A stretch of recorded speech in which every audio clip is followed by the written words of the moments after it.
To set up a science notebook in your Google Drive, you will need to go on to www.google.com. Up in the right-hand corner, you will see a link that says Sign In. You will need to be sure that you are signed in using your Yorktown username and password. Then you will be able to click on the waffle.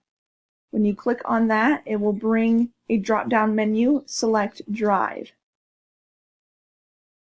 You will need to add a new folder.